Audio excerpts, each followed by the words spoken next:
जय हिंद दोस्तों, हमारे YouTube channel Awadh GK trick में आप लोग का स्वागत है। तो आज का हमारा सेशन एसएससी एमटीएस से रिलेटेड होने वाला है। जैसे कि आप लोग को पता है कि अभी एसएससी एमटीएस का एग्जाम चल रहा है।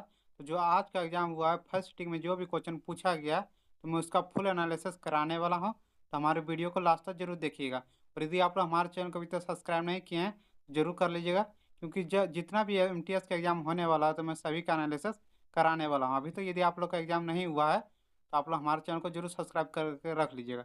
मैं डेली जो कि एनालिसिस करा, इससे आप लोग को पता चलेगा कि किस लेवल के जो कि एग्जाम में क्वेश्चन पूछा जा रहा है और किस किस टॉपिक से कितना क्वेश्चन पूछा जा रहा है, ताकि आप लोग अच्छे से पढ़ाई करके अच्छे नंबर ला सकते हैं। तो चलिए आज के क्वेश्चन में स्टार्ट करता हूँ। सबसे पहला क्वेश्चन आज का पूछा गया था, बांग्लादेश अपना स्वतंत्र दिवस कब मनाता है। मतलब इसका मतलब क्या हुआ, बांग्लादेश स्वतंत्र कब हुआ था। तो 26 मार्च 1947 को हुआ था ना। तो बांग्लादेश जो कि अपना स्वतंत्र दिवस कब मनाता है, 26 मार्च को मनाता है। कब मनाता है, 26 मार्च को। ये क्वेश्चन इस बार एग्जाम में पूछा गया था फर्स्ट सिटिंग में, कि बांग्लादेश अपना स्वतंत्र दिवस कब मनाता है। तो 26 मार्च को जो कि बांग्लादेश अपना स्वतंत्र दिवस मनाता है। चलिए इससे रिलेटेड कुछ की पॉइंट देख लेता हूँ, ताकि अभी यदि आप लोग का एग्जाम नहीं हुआ है, तो ये सब क्वेश्चन पूछा जा सकता है। सबसे पहला की पॉइंट है, बांग्लादेश 26 मार्च 1971 को आज़ाद हुआ था। देखिए, बांग्लादेश कब आज़ाद हुआ था, 26 मार्च 1971 को। इसलिए जो कि 26 मार्च को क्या माना जाता है, स्वतंत्रता दिवस मनाया जाता है। ये क्वेश्चन इस बार एग्जाम में पूछा गया। हो सकता है अगला सीट में ये क्वेश्चन पूछ दे कि बांग्लादेश जो कि कब आज़ाद हुआ था। तो 26 मार्च 1971 ईस्वी को हुआ था। चलिए, इसे उसके बाद है, इस दिन से बांग्लादेश अपना स्वतंत्र दिवस मनाता है। इसी दिन से मतलब 26 मार्च से ही जो कि बांग्लादेश क्या किया, अपना स्वतंत्र दिवस मनाने स्टार्ट किया। और यहाँ से एक क्वेश्चन बन सकता है कि बांग्लादेश आज़ाद कब हुआ, तो 26 मार्च 1971 ईस्वी को। ये क्वेश्चन याद रखिएगा, बहुत इंपॉर्टेंट है। यदि आप लोग का अभी तक एग्जाम नहीं हुआ है, तो ये क्वेश्चन पूछा जा सकता है। चलिए, इस नेक्स्ट की पॉइंट है, 25 मार्च 1971 को बांग्लादेश को पाकिस्तान से आज़ाद की घोषणा मिली। देखिए, पहले बांग्लादेश किसका हिस्सा था, पाकिस्तान के हिस्सा था। लेकिन ये जो कि पूर्वी और पश्चिमी बांग्लादेश पाकिस्तान टूटा, तो पूर्वी पाकिस्तान क्या हो गया, बांग्लादेश के रूप में बन गया। तो ये कब जो कि हुआ था, तो 25 मार्च 1971 को। 25 मार्च 1971 को जो कि घोषणा किया गया, पाकिस्तान से आज़ादी मिल गया किसको, तो बांग्लादेश को। और मनाता है स्वतंत्र दिवस कब, तो 26 मार्च को। ये क्वेश्चन यहाँ से पूछ सकता है कि बांग्लादेश जो कि पाकिस्तान से आज़ाद कब हुआ था, तो 25 मार्च 1971 ईस्वी को। याद रखिएगा, ये सब क्वेश्चन एग्जाम में बन सकता है, बहुत ही इंपॉर्टेंट है। चलिए, इसका नेक्स्ट क्वेश्चन है, नेक्स्ट की पॉइंट है, बांग्लादेश की राष्ट्रीय भाषा बंगाली, मतलब बांग्ला जो कि है, बांग्लादेश का राष्ट्रीय भाषा कौन सा है, तो बंगाली है।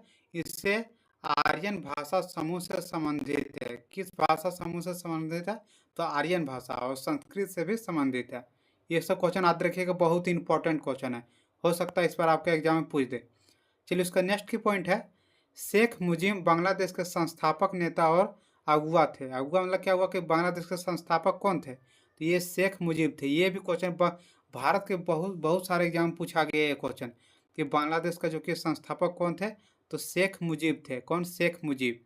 चलिए, उन्होंने बांग्लादेश का जनक कहा जाता है। देखिए, बांग्लादेश का जनक किसे कहा जाता है, तो शेख मुजीब को जो कि बांग्लादेश का क्या कहा जाता है, जनक कहा जाता है। ये सब क्वेश्चन बहुत इंपॉर्टेंट क्वेश्चन आपके एग्जाम में पूछा जा सकता है।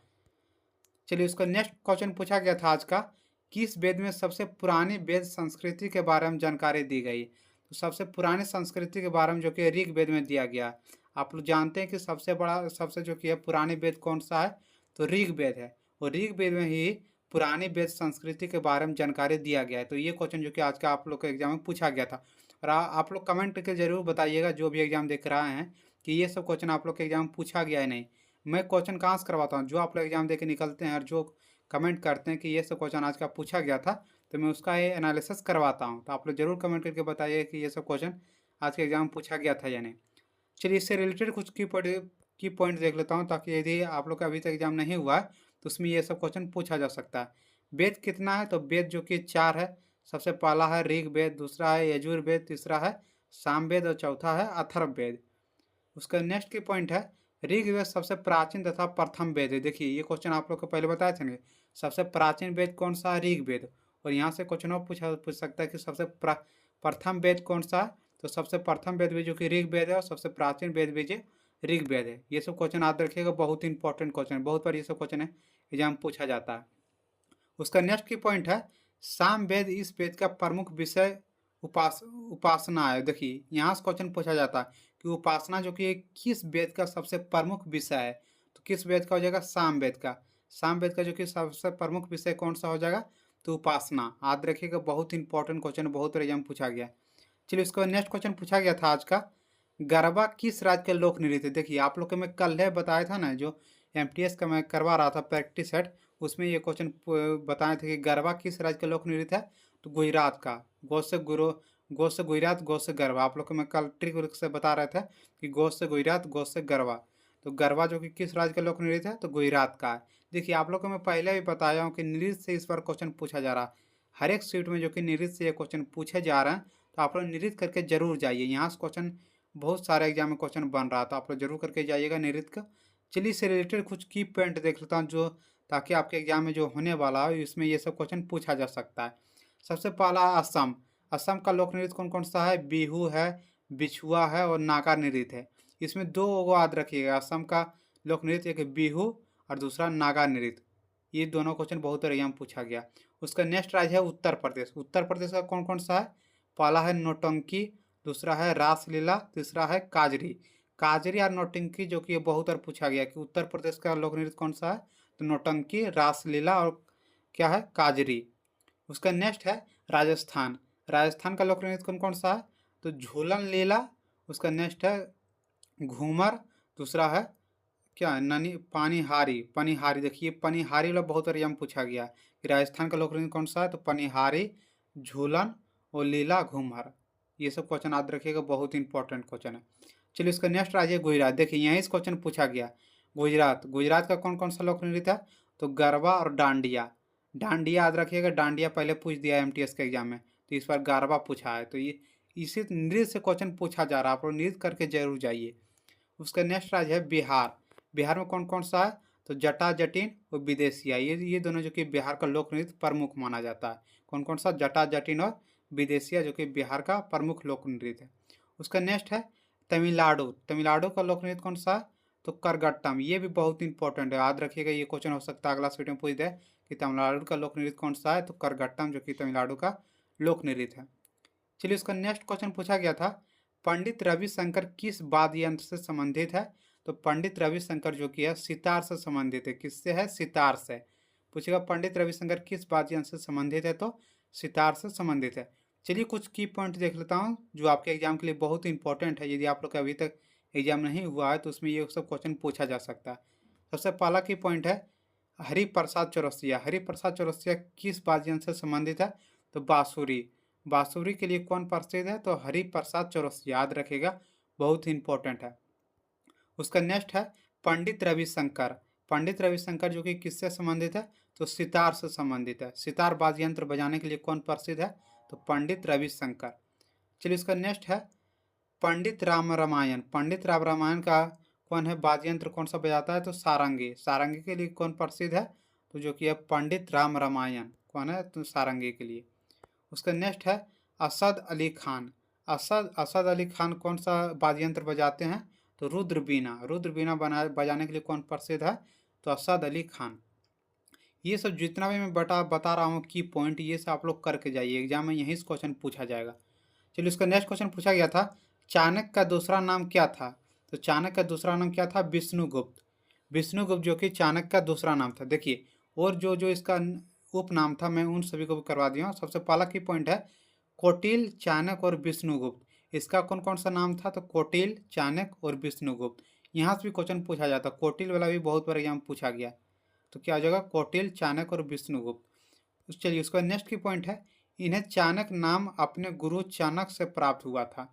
पूछेगा कि चंद्रगुप्त चाणक्य जो कि है किसके नाम से उसका चाणक्य नाम पड़ा था? तो चाणक्य के नाम से। चाणक्य कौन था? तो उसका गुरु था। यहाँ से क्वेश्चन पूछा जाता है कि चाणक्य के गुरु का नाम क्या है? तो चनक है, याद रखिएगा, बहुत इंपॉर्टेंट है।